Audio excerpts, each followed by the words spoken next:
Welcome to Android Authority on Air, the original Android Hangout show on Google+. I'm Derek Ross. And I am Scott Anderson. I'm Dan Charlton. And I'm Jonathan Franklin. This week on Android Authority on Air, we're going to announce last week's contest winner. We're going to talk about some apps like the Google Play Store, Babel, Google Keep, some devices, some rootin' and ramen news, which we haven't hit in a long time. We got some carrier information. They're continuing to LTE all the things. And we got some patents. Microsoft and Oracle and Nokia, they're hating on Google, and we don't like it. So, all right, so let's get started. Let's talk about this contest. So last week I was sick. I wasn't around for the contest. You guys gave away a Nexus 4 charging orb, right? Yep. Mm-hmm. Okay, how'd that go? You had a good response? I saw there was like a couple hundred comments, like three or 400 comments or something on the post. And I think, Josh, said there were 300 or 350 entries, so yeah. A lot of people entered. Only one could win, obviously. Well, I have that winner, and that is Patrick Tremblay. Patrick, we are going to be in contact with you, if not already, and just give us your shipping information, and we will ship out the charging orb to you. Congratulations. Once again, look for a message on Google+. We'll get your information that way. So, I'm surprised I didn't get picked. you did you actually try to win, Scott? I entered. I put the hashtag. Isn't it a general... Ruled us out, though. Isn't it a general rule of thumb, that family of employees and employees themselves can't win? Well, you know what? Joshua said it was international. I thought that included me. Apparently not. Apparently it didn't. That's okay. He did deduplicate it, and I'm pretty sure, he stripped away people like us. Well, Patrick is an international winner, actually. He's from Canada. Well, there you go. All right, so congrats again, Patrick. All right, so Scott, let's talk about the Google Play Store. Pre-show, Scott and I were talking, and I was saying I loved the new update, and I like it because it's a completely revamped UI. Hollow light. It doesn't look like anything like the old one. It's using like Google Now style cards. It's much more minimalistic, much cleaner. Content is actually easier to find, and there's featured cards with content on large cards. Things aren't hidden. It's much easier to find what you're looking for. Not that I thought the old Play Store was that bad, but using the new version, I think, wow, it really was that bad. So besides, major UI changes, the icons now match the website. So if you go to play.google.com on the web, those icons and category names are now mimicked on the Android app, so it makes things more seamless and more simpler to find. The checkout process is easier when you're going to order a movie. And one thing I like is on the old Play Store, you could put a pin on there, so if anybody gets your phone, you lose it. Friends, family, kids. Trust me, you got to put this on. If you have kids, they'll buy apps all the time. Well, on the old Play Store, you put a pin on there, and you had to put the pin in to buy an app, right? Well, if somebody went into the manage applications and went to Google Play Store and hit clear settings, and cleared the cache, clear data, it cleared the pin. So now there's no pin. So now you're free to go in and buy stuff, right? That's kind of a false sense of security.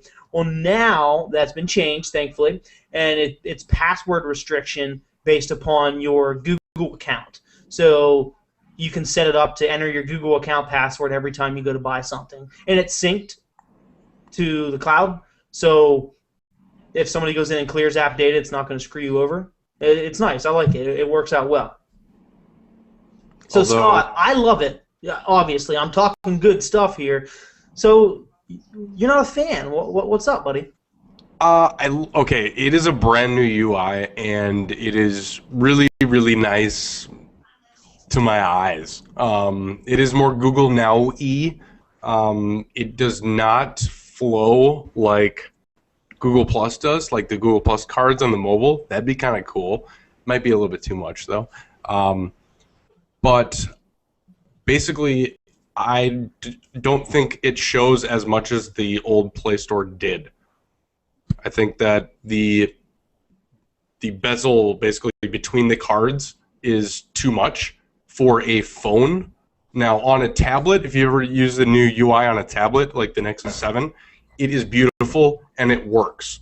It's great. But the condensed size, not so much. That's my 2 cents. So, John, you had a comment?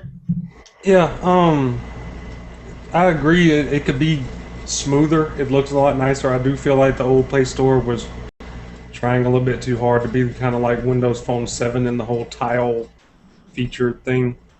Another thing that irks me, it's not so much related to this update, but it's something they need to fix with mobile play, is like when you have curated app lists or recommended app lists and you go to like Reading 2.0, I think was the one this week, they're still pushing like crappy iOS ports, and then like who runs through these lists? Like Engadget is a recommended app where The Verge is non-existent on there, and The Verge is a great app, and the Engadget phone app is trash.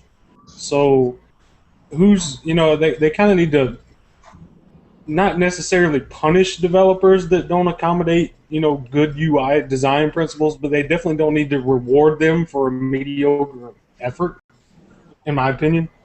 Personally, I think you need to stop. I mean, it curates people from your Google Plus, so I think you need to stop circling people that are downloading the Engadget app. I'm not talking about the personalized results. I'm talking about the ones that Google put up for like these are reading apps that you can try. That they, Tavares Ford puts the list together, and apps like Engadget are on there, and the Engadget app is terrible. Yeah, it is pretty bad. I think Google just knows that you're circling people that love that app. I understand, though. I think that maybe some reins need to be tightened. Yeah, I mean, I think the sort of DUI direction that they're going is nice, and it's not terribly surprising that they're kind of carting all of the things, given Matthias Fuerte's background of carting all of the things in WebOS. So it's not really a big surprise that that's where Android's going with him on board, but it looks good, just like it did in WebOS. So I think it's a welcome change.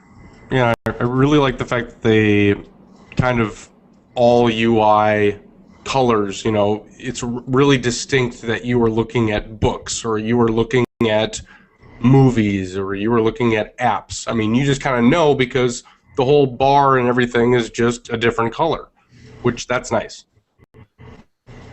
Yeah, it makes it very easy. So all we need now is for Google Play Music to get updated off the Honeycomb Tron theme, and we'll be okay. Yeah, apps could use an update too. That's true too. Maybe that's coming with the next version of Android. Maybe that's coming at I/O here next month. If they wait till I/O, I'm going to be upset. Because release all the things right now. Because the candy you got this week wasn't good enough. Just release all the things. All right, so let's talk about something that might be released at I/O, or according to our colleague Nate Swanner, he thinks that it's going to be released before I/O. And you know what? It could be. Let's talk about Babel for a second. Babel, Babel, Bobble, Booble, whatever. Let's just talk about unified messaging. I don't care what you call it. Wait, no. The name, there's a lot to a name. It's not going to be Babel. No. They're not going to call it Babel. You think that's just an internal code name? Yes. No. Oh, no, I think it very well could be Babel. It could be Babel, and I think it could be spelled that way. But Babel? I don't think anybody would pronounce it Babel, though. I think Babel's just an inside joke, probably. Either way, besides how it's spelled and what it's called, let's talk about some leaks. Some confirmation that we definitely... I mean, if there's any doubt in your mind that it's not coming, some users this week reported deleting their chat logs in Gmail. And when they did, it said, hey, the conversation's been deleted. However, because one or more conversations is part of Babel chat, some parts of the conversation may be available on other devices.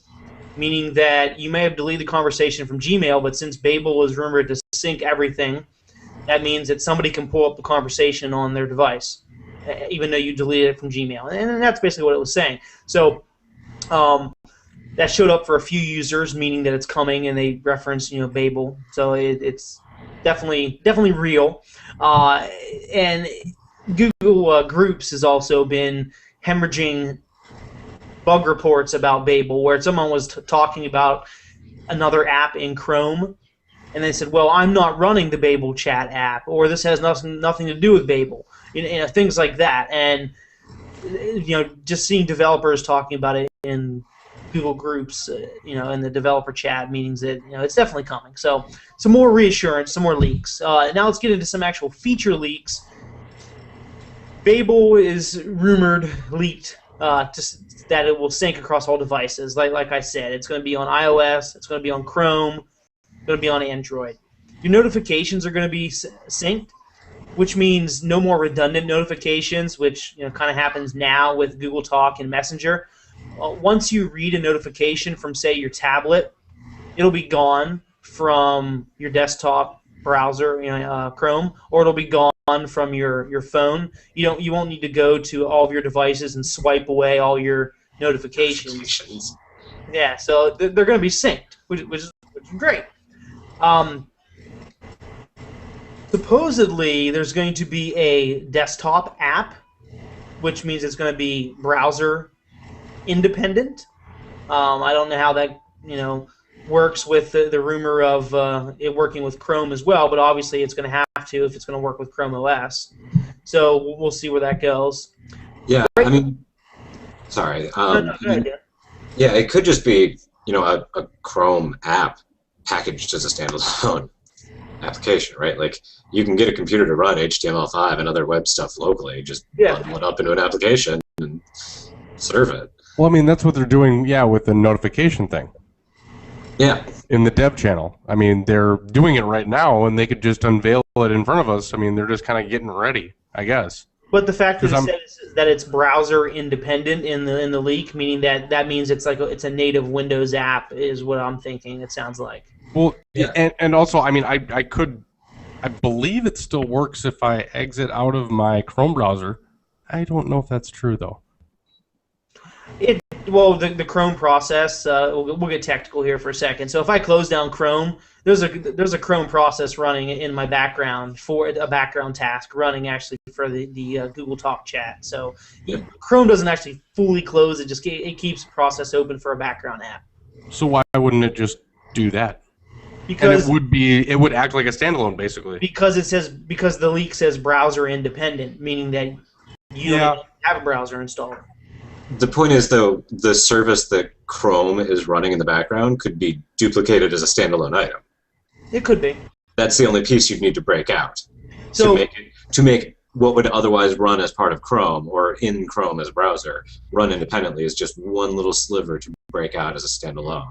Yeah, well, and running as a desktop app really is a little sliver of a feature too. I mean, who really cares if it's independent or not independent when we're more focused on the actual features of the app itself.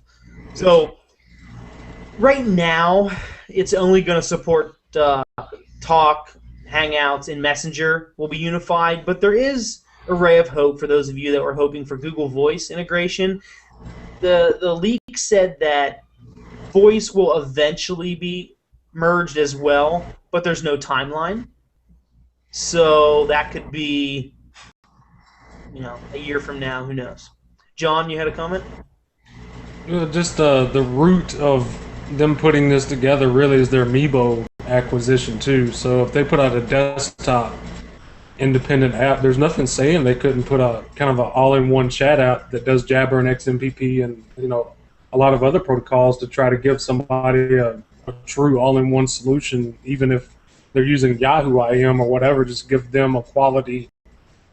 Yeah, and that's a good point. It could be just like Meebo was. It could be when they say a desktop app that's browser independent. That means that could mean it's just a website you go to and it's a web app, which would be browser independent. It would work on any browser. Or so if you're running IE or Firefox or Safari, you could go to, let's say, babelchat.google.com. You sign in, you load your web app, and there you go. Or you can install the Chrome extension if you're on Chrome. Last on the list here of leaks, that there's going to be tons of emoji icons, tons of emoji. There's going to be apparently 800 different ones, ranging from smiley faces to animals to anything that AOL chat used to have. So if you're into that, it's going to have it. Yeah, that's good, right? That just seems like overkill. Yeah, and so group. If you're in like right now, let's say all of us are in a group chat. You know, we're sitting there, we're babeling, right? we're chatting back and forth to one another, and we say, hey, we want to do a hangout. You just hit a button, just similar to Messenger. You can take a group chat to a hangout. That feature is going to be there. Conversation records. So no, you're not going to have to go into Gmail anymore to search for conversations. It's going to have a history built into the to the app, or accessible history from the app. And apparently, this is going to have a quote first-class iOS experience. So that's good. Yeah. It's not surprising. Most of Google's apps are first-class experience on iOS as well. Well, yeah. Well, look at Maps. Maps is exactly over there. Over there on the dark side, you know, I referenced it like it's like, you know, like, yeah, it's good over there. Ugh. You're stuck behind that massively high wall. That walled garden. All right, so Scott, do we have any, you're my app guy. Do we have any other apps to talk about here before we move on to some devices? Chrome Beta got full screen. Woohoo! Nice. Chrome Beta, yeah. So let's say, well, first of all, it's awesome to have your whole screen as the browser. It's just awesome. If you haven't used like Dolphin or any other browser that's used it, and you haven't experienced it, and you just know Chrome, it's awesome. And hopefully this gets to the stable build quickly. Basically, when you scroll down, it just, the top bar just kind of floats away. Very nice. And if you have a smaller screen, allows you to view more. If you have a bigger screen, again, allows you to view more. Very nice, I think. And it's, you know, less buggy. Beta's getting a lot better. I really can't wait. Do you guys think that they're going to come out with a dev channel for mobile? I mean, I think the beta is the dev channel for mobile. No, that's stupid. Why would they have... Well, the mobile's already kind of a port over from the desktop anyway, where you already have the dev channel. So, I mean, maybe, but I just don't see it. I want the dev channel. Well, who knows, Scott? Maybe that'll be announced at I/O. That'll be their major Chrome announcement. It won't have anything to do with anything else. It'll be announcing the Chrome dev channel for Android. This suspense is killing me. All right, so let's talk about some fun stuff. Let's talk about, you know, late accessories. So Nexus devices are known for a couple different things. You know, timely updates. What else? So timely updates, latest version of Android. You know, factory images. You know, from Google, and late accessories. I think that's pretty much part of the deal. That it's kind of like a hidden feature. It's not really, you know, it's not one that's really talked about a whole lot, but Nexus devices have fashionably late accessories, and that's just something. They're not fashionably late. They're just really late. They're just late. Yeah, they're late. So nothing fashionable about it. So 5 or 6 months isn't fashionable. No, not in the tech world. Just 5 or 6 months of showing up to the party with a fifth of vodka in your hand when you're already trashed, while everybody else is having a pretty good time. So what are we talking about here, Dan? What happened with Nexus devices this week? Well, the Nexus 10 got the accessory that you announced. Glass, I suppose, really isn't a Nexus device, but there's been a lot of Glass rumors coming this week. So TechCrunch confirms that Google is going to ship Glass within a month, which does make sense because Google I/O is in about a month. Yeah, that makes sense, because what are developers supposed to develop on? Yeah, exactly. Yeah, so that makes a lot of sense. There's also a rumor out there that Google is looking to hire 40 Glass advisors for support. The rumor says it's a 1-year contract in New York City, Los Angeles, or San Francisco, with possible retail work involved. So hiring people up, probably going to be, you know, out on the streets talking to people, showing off Glass.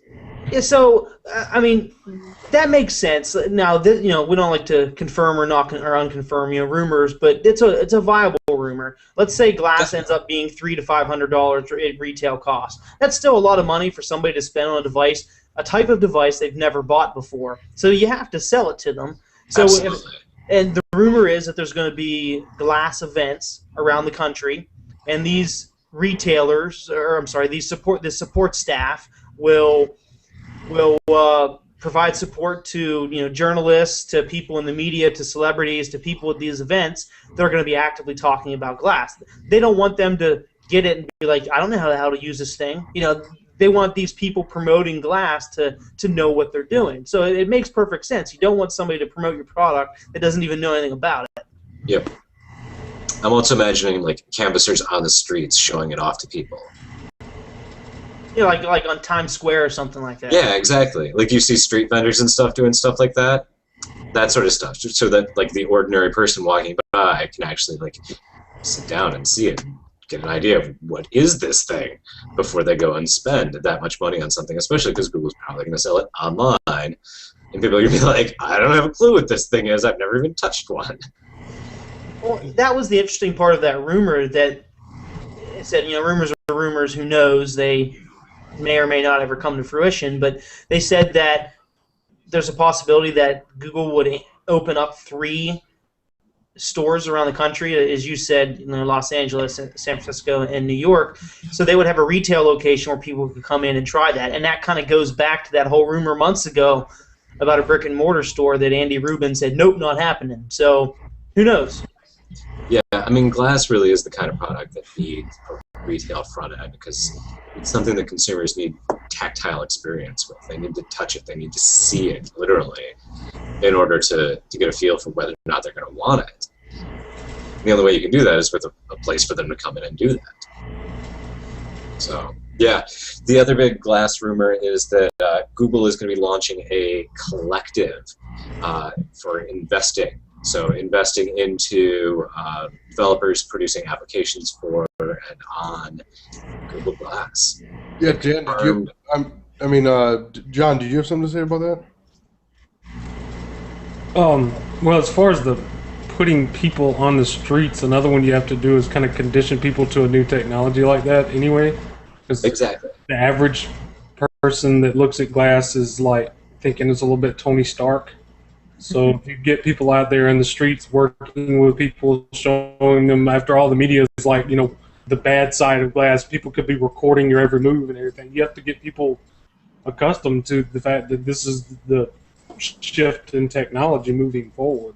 Yeah, you should get them accustomed to, hey, this really could be a creeper's device, and this is how you fight that. But No, it's not going to be. All right, so another thing that came out of the Glass Collective's announcement was during their PR announcement, one of the firms involved said that they backed a handful of apps already, and they mentioned Twitter, which at South by Southwest a month ago, we found out that there was an Evernote app, a New York Times app, you know, Gmail, Google Plus, and Path.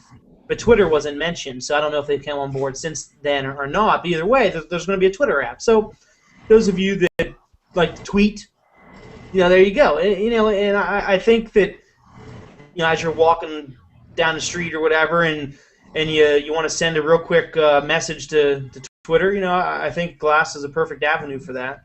You know, because Twitter's about, you know, real quick, short status, you know, messages. You know, so you say a few words by voice command. You know, post this picture that I just took without someone's consent to Twitter. You know, because that's what people are going to do. Right? I'm kidding. People aren't. Glass will actually spell the word correctly. So all these misspelled sentences might just disappear. You mean unlike Siri? We don't even need. Yeah. All right, so let's talk about some more hardware news, more device news. Today, two big things happened for Samsung. One, the Galaxy Note 8 is now available here in the U.S. And two, the Galaxy Mega 5.8 and 6.3 were officially announced. So let's talk about the Note 8 real quick. First of all, let's go on the Mega name. Mega. Stupid name. All right, so we saw at Mobile World Congress, we saw the Note 8, the Note 8.0. It has 2 gigs of RAM, Exynos CPU, 1.6 gigahertz quad core. Aesthetically, it's basically, it looks like a larger Galaxy S3, but it's a Note, so it has Note functionality. But so it's like a hybrid between the two, in my opinion. When you guys agree that that's kind of what it looks like. Yeah. Exactly like it. Yeah. So it's a bigger Galaxy S device, but it has Note functionality. So the big thing is here in the U.S., it doesn't have phone capabilities, but across the pond, it's also a phone. So I don't understand why carriers here in the U.S. don't allow that. I guess they haven't found a way to completely screw over phone-based tablets or tablet-based phones yet. Once they decide on how to do that, then they'll probably start allowing it to operate here as a phone. That makes sense. That's actually a very good answer.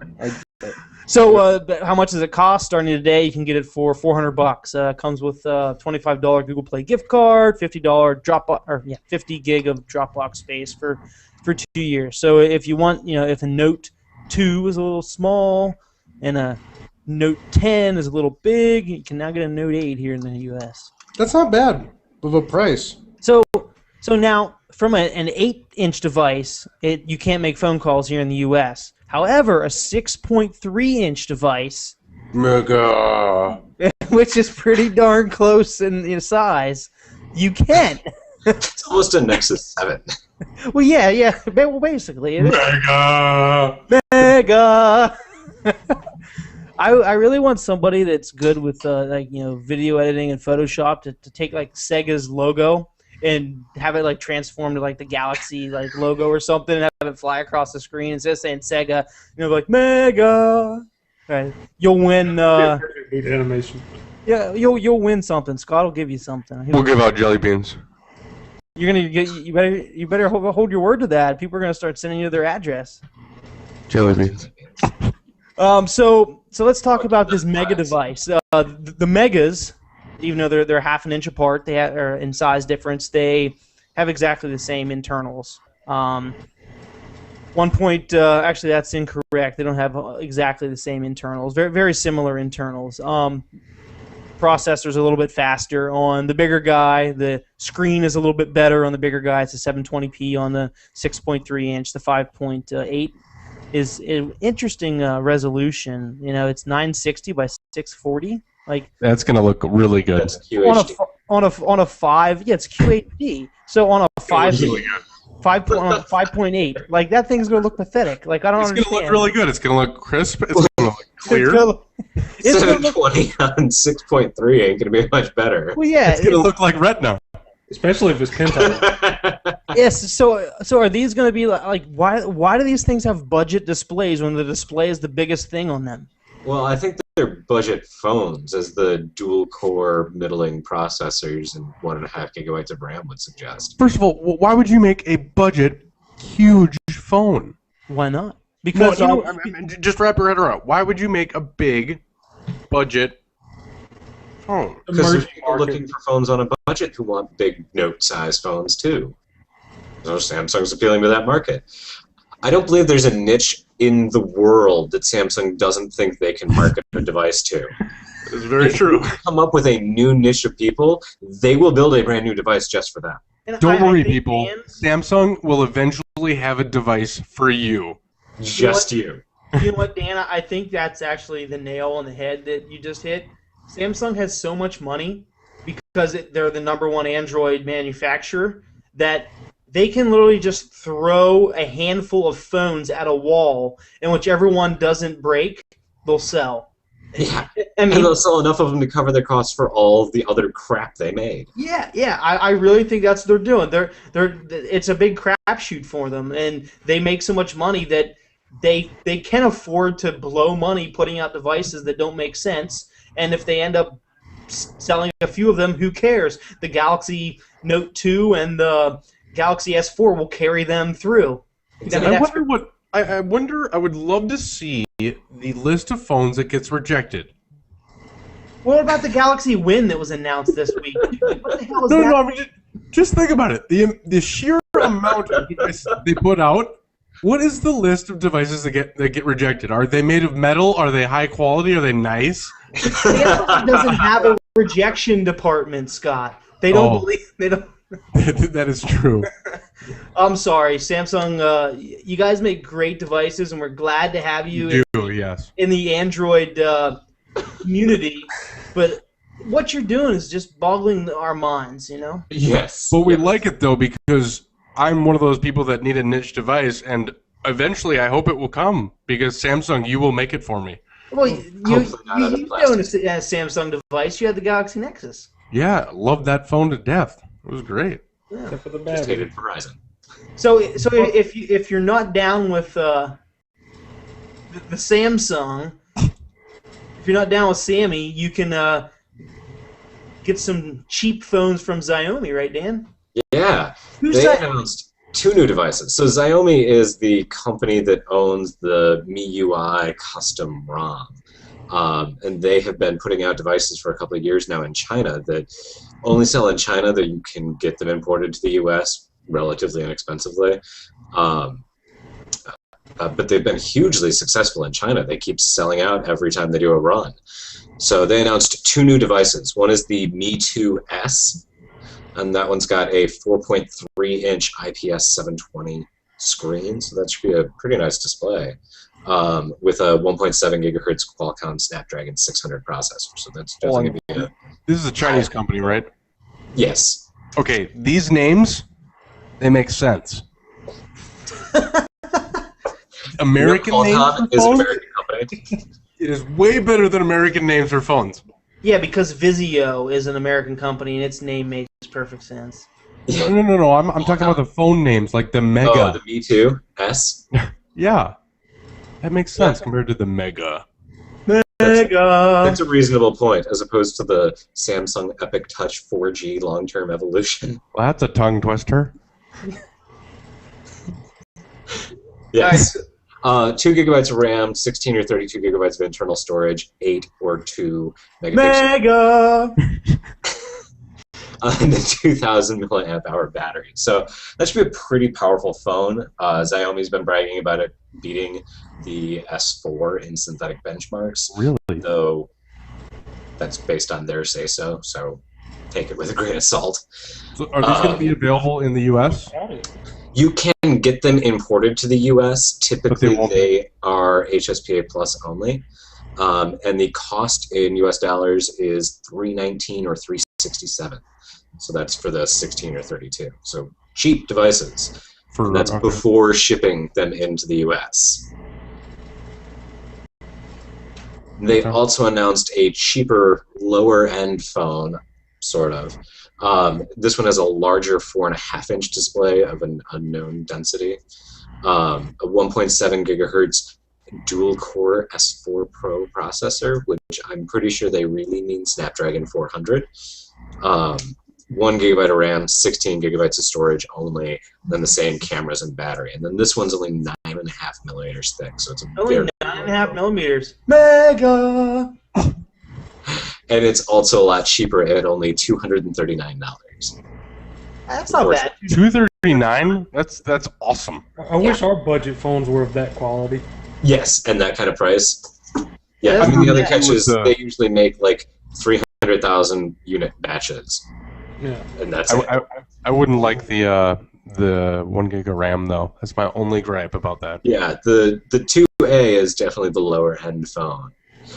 But I mean, the S at 320 and 370 are not expensive devices. God, you say those letters, and I know exactly what phone you're talking about. And yet, when you say like, Derek, Touch. Mega. I have no idea what you're talking about. Then So, Maybe Samsung will make the Galaxy Mega Genesis. Oh. on to that, I'm gonna be so pissed. At that point, you know they really are just looking to get sued.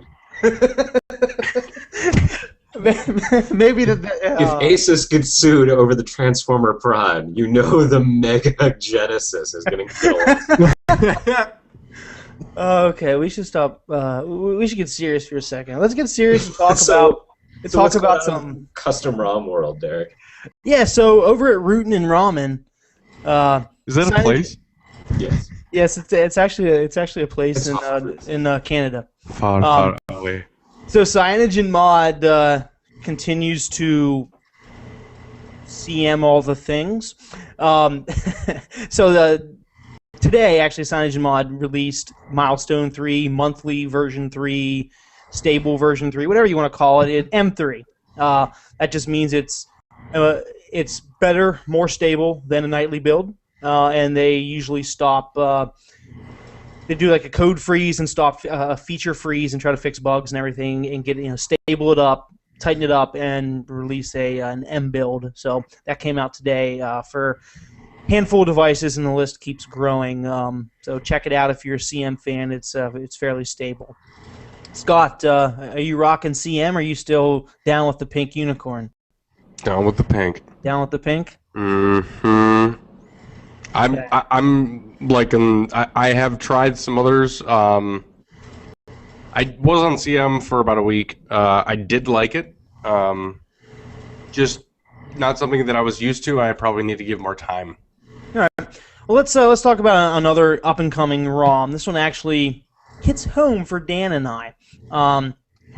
And actually, you too, Scott, because these guys were actually on the show a couple times a long time ago, like a year ago. We need to have them back. Definitely. Anyways, so we're going to talk about Chameleon OS for a minute, a.k.a. Chaos ROM. A little bit of background on them here before we get into some features. Chaos ROM was born from MIUI. It's an open source alternative to MIUI, because right now MIUI, or MIUI, is closed source. So a brief history of why this happened. Every week, Xiaomi, which we just talked about, the makers of the Mi 2A and the Mi 2S, they put out a weekly build of their custom ROM, and it's a Chinese ROM. It's there's no. It's not open source, so no one really knows what was changed, and it comes out with new features, bug fixes, and so forth, and chances are there's new bugs and new things are broken and things are changed, and the guys over at MIUI.us, they try to make changes to it and to port it to new additional devices. They translate it from Chinese to English and so forth, and they get the ROM working on tons of devices that weren't originally supported, and it becomes basically more of a pain in the ass for them as time goes on, because new bugs get introduced, new features get introduced, new things happen on a weekly basis, and they try to port these ROMs over to devices, and things just break, and they don't know why, and it becomes a real pain. So what they decided to do a long time ago was to reverse engineer the MIUI theme engine and to bring about the same type of awesome user customization and theming that MIUI has, but open source it and build it into an AOSP ROM. And that's what they did. And since it changes colors, themes so easily, they called it Chameleon ROM, or Chameleon OS, or Chaos for short. So anyways, a little bit about it here. The features are pretty simple. There's a lot of features, I guess. It's built on top of CyanogenMod. So it's fully open source. It's highly customized, such as the launcher is completely redesigned and allowing things such as gestures, previews, scaling, and so forth. The advanced theme manager, which is reverse engineered from MIUI, is included, and it allows you to mix and match various themes. So much more than the CM theme engine does if you're not really familiar with MIUI. It allows you to go in and change your icons to one icon set, your status bar to another, maybe your lock screen to another, your boot animation to another, messaging theme to this, the framework theme to that, ringtones for this, font to that. I mean, it is insanely customizable, and you can pick and choose from various themes to get your phone or your tablet, to exactly how you want it to be. It has customized status bar and customized toggles, customized messaging, as I said, and the messaging actually layout has been revised as well. And the neat thing is you can directly manage your installed app permissions directly from the ROM, which is pretty cool. And as a guy that used to love MIUI back in the gingerbread days, I honestly haven't ran it since Ice Cream Sandwich came out. I'm going to try it out here. I actually haven't. Well, the only device I have that's supported is my Nexus 7, and I don't install a lot of ROMs on my Nexus 7 just because I like to keep it clean and stock. But from time to time, I do test out a ROM for review and reporting purposes. So this weekend, I plan on giving it a test run, and so I can give my official opinion on it. But from what I'm hearing so far from the developers and from people that have tried it, some people say that it's awesome and they love it, and there's a lot of potential there. Is it down with the Mako? Yes, it is down with the Mako. You should give it a try. I think my Mako will have some fun with it. Yeah, and the nice thing about it is, yes, it is a new ROM, but it does support MTZ themes, which is the MIUI, the MIUI theme. Yeah. So you can go ahead and install all those themes that are, there's thousands of themes already available for it. Now they do have their own, a CTZ theme, that's specifically for Chameleon, but you don't have to use that. You can use any of the existing ones that are out there. So that's pretty awesome. I do want to try it out. I don't know if I'll stick with it on a tablet just because I don't like a tablet that customized. But if I didn't have this phone, if I didn't have the DNA, I'd definitely be running it right now. So if you have any questions about MIUI, go ahead and drop it in the comments here, and we'll forward it on to the developers if we can't answer them directly, and maybe we'll have them on the show here in a few weeks. We haven't had them on in a long time. Yeah. All right, so let's talk about some carrier news, Dan. What are carriers been doing over here in the U.S.? Yeah, so last week we mentioned that T-Mobile and Metro PCS, their merger was kind of on the rocks because the Metro PCS shareholders are kind of miffed because the offer was probably $3 or $4 per share below Metro's current market value. So basically the shareholders are upset that they aren't getting their money's worth out of the buyout. And T-Mobile has come back and increased their bid in what they've said is their best and final offer. So it's kind of in the shareholders' court now whether or not they will accept the offer. So we'll see how that goes. They're voting, I believe, at the end of the month. So in a couple of weeks, we will know whether or not that deal is going through. It's already gotten cleared by the DOJ and the FCC, so it's just up to Metro PCS's shareholders now. AT&T is rolling out more LTE in 3 or 4 new markets and expanding several others. They've also rolled out their plans for some 67 new markets to be deployed over the summer. So definitely look forward to lots of new AT&T LTE really everywhere. Sprint is also rumored to be turning on some 21 new markets in the next couple of weeks. So lots more LTE coming out for really everybody all over the U.S. with whoever your carrier is at this point. And then across the pond, Everything Everywhere is announcing plans to double the channel width of their LTE network, which is very technical on the back end, but essentially what they're doing is making the pipe wider, the pipe that all of the traffic goes through wider by double the diameter. So it's going to speed things up a lot. It's going to allow for a lot more customers as people continue to join their network. And it's really going to set them up sort of in the long term, especially for moving towards LTE Advanced, which they also announced their plans to look into. So Everything Everywhere is definitely charging ahead with LTE in the UK. I know they plan to have, I think they already have half of the population of the UK covered, and are planning to expand that pretty rapidly from here. So definitely good for our friends across the pond. And then in other industry news, the Fair Search Alliance, which is made up of Microsoft, Oracle, Nokia, Expedia, TripAdvisor, a bunch of other companies, have filed a formal complaint against Google in the European Union. Basically, they're complaining about two anti-competitive practices from Google. The first one is giving away Android for free. Yes, that's right. Microsoft and Oracle are telling the world that open source software is by nature anti-competitive. What? Yes. Do it like Apple does and take a free operating system and make people pay for it. Yeah, exactly. Yeah, I mean, that's just a shocking position to be taken. All of those companies, well, not all of them, but Oracle and Microsoft and Nokia contribute to open source communities. They're upset because Google was licensing products on top of free OS, and that exactly. That's a horrible argument. That's the second piece of the complaint. Is they're complaining that the Google Apps suite, so that's the Play Store, Gmail, Talk, the whole kind of suite of apps that tends to come with every device. They're basically saying that's anti-competitive too. But the problem with that argument is that the manufacturers can choose to not release a device with Google software on it. Amazon does it.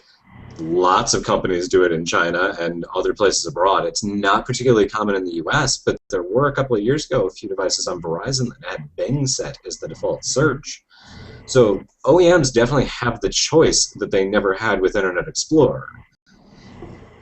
So what Microsoft and these other companies actually put in the complaint is that companies can't really choose to not use Google's products because all of the other alternatives are terrible and nobody wants them. Well, that's basically because we and everybody else can't build a program to compete with the programs that Google makes. They're being anti-competitive. Yeah, that doesn't make any sense in a rational person's mind. No. No, not at all. I mean, it is coming from Microsoft and Nokia, who does the exact same thing. Your phones that they make still have Microsoft software on it. Well, yeah, I mean, Microsoft's just butthurt because what did they do for years in the EU, and finally the EU caught up with them and said, no, we need to have a menu saying pick your browser on installation. So they got screwed. So now that they're looking to bring the same thing, basically. They got double screwed. They were approached and they said no. And then they got double fined. I know. They're like, okay, you're not going to play ball. You know, we're going to fine you double. And they're like, ooh, that hurt. Yeah. Yeah, I mean, there are patent maximalists and copyright maximalists and Google haters of repute out there who are laughing at this filing because it's just so outrageous. I mean, to claim that open source software is anti-competitive because it's free is just ridiculous. They're just butt hurt because nobody wants to buy their freaking ecosystem on the mobile. Yeah. And eventually, maybe desktop. Yeah. And then in other European legal news, Apple's slide to unlock patent, and that's the 381 patent in the US, was invalidated in Germany. The courts there struck it down and said that it never should have been issued since it's intuitively obvious. And then didn't they make fun of U.S. patents? Yes. And I kind of like that because I think the U.S. patent system needs to grow up a little bit. Yeah. Yeah, in U.S. patent news this week, there was a pretty telling report about the processing of the USPTO over the last several years. So there was a big stink, probably about 10 years ago, maybe more, about how the Patent and Trade Office was more or less just rubber stamping everything. And so they kind of cracked down on it and started paying attention, but sadly that was at the same point when everybody realized that you can just buy up patents and run around suing people and make tons of money doing it without having to actually make any products or do anything. So people started filing a lot more patents, which then led to a backlog. So the outgoing Patent and Trade Office manager, as his big shining achievement, is that he cut down on this backlog, which means that the approval rate has gone upwards of 90%. 90% of every application submitted gets approved. That's 90%. That's wrong. Yeah. 60% of all patents that are reviewed in front of a court or reviewed by the USPTO get struck down. I would argue it'd be more than that. I mean, that's just based on how many have actually been struck down. Yeah, I mean, there should be maybe even a process before a patent gets approved where someone that would be able to contest that submit something to them, helps them out with the prior art, with the... Yeah, I mean, it's not a very public process, and the patent and trade officers, their job in terms of performance is rated on how many applications did you approve, not how many did you process. How many did you approve? When that's the way your job is set up, all you're going to do is approve applications, because that's your job. Your job is to approve applications. It's not your job to review them and analyze them and actually think about them. It's just your job to approve them. And the other problem with that is that companies can submit like 42 different types of appeals when it gets rejected. And so the way the Patent and Trade Office likes to skew their numbers is by counting each one of those resubmissions as a separate one that's a rejection. When that patent eventually gets approved, they just count it as one approval and 5 rejections instead of just one approval. So that's why the number is a lot closer to 90 than the USPTO would ever want to admit. But yeah, the companies are just resubmitting their patents until they happen upon an inspector that's going to rubber stamp it. And why not? Yeah, exactly. There's no disincentive for companies. There's no disincentive for filing bogus patents. There's no disincentive for refiling the same bogus patents over and over and over and over again. Because one will stick to the Velcro wall. Yeah, and there's no disincentive for getting a bogus patent and then suing the crap out of other people for it and then having it struck down. With lightning. Yeah, there's no disincentive for any of it. Yeah. It is not a good situation at all. I wonder what's going to happen. Something's got to happen. Well, we say that about so many things in America, but I don't know. Yeah. It's a good place here, though. It is a good place here, yeah. No, we do a lot to screw things up here.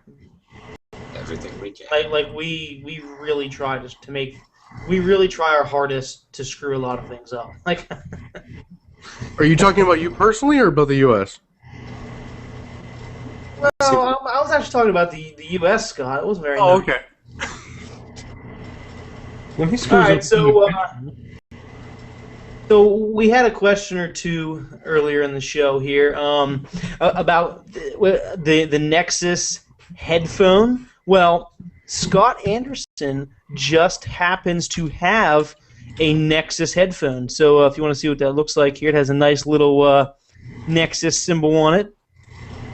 Hold it still there. There you go. Shut up. Harder than it looks. I can't talk while I'm laughing. Mega!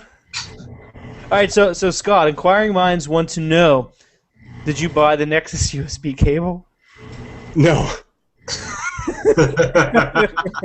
And even if I did, I would not admit it.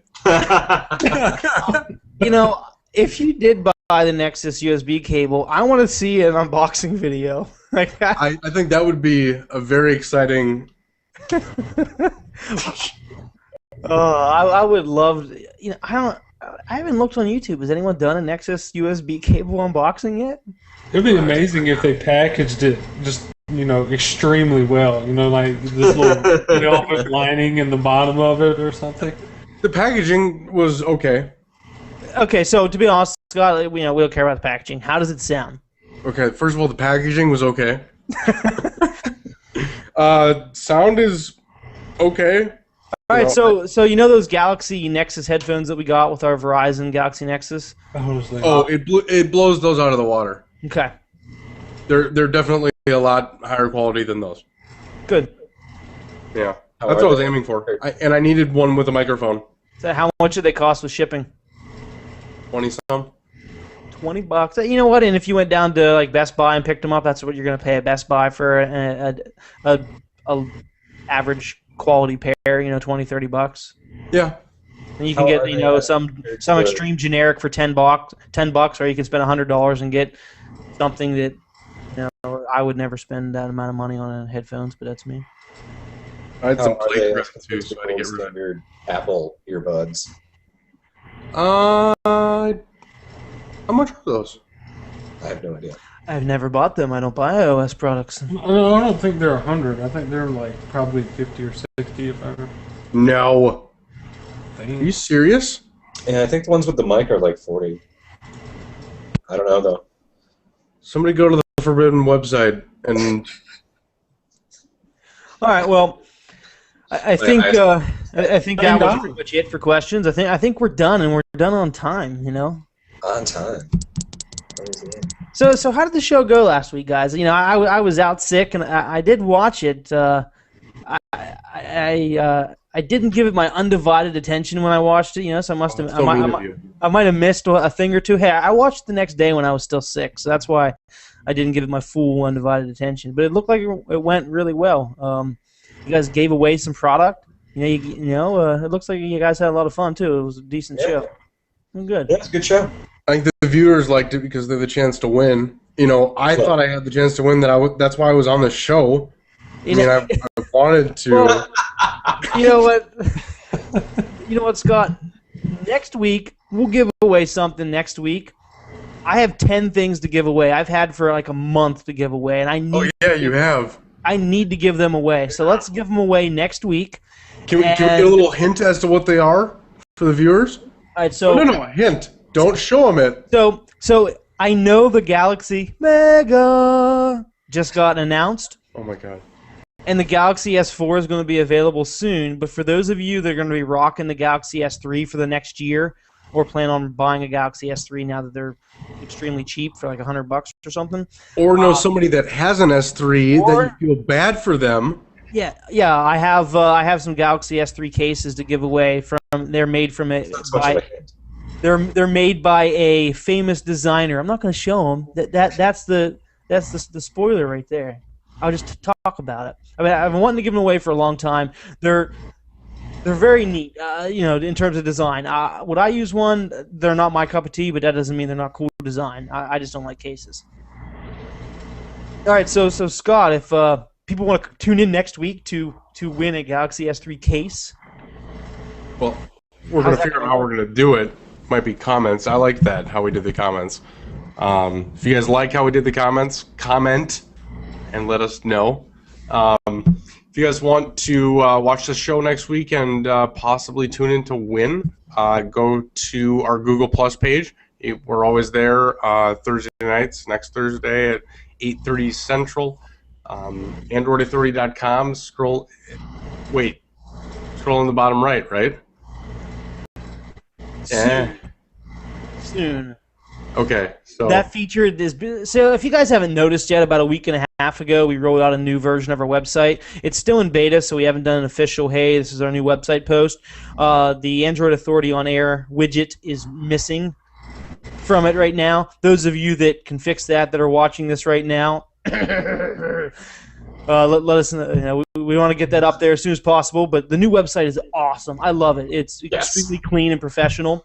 It's faster. It's faster, and there's all sorts. There's all sorts of like neat metrics built in the background, like of how posts get ranked automatically based on popularity and age and everything, and their comments and their social numbers, their social being impacted and being shared and everything. So all this this neat math stuff happens in the background, and that's cool. And Derek, we all know you like math. I do love math.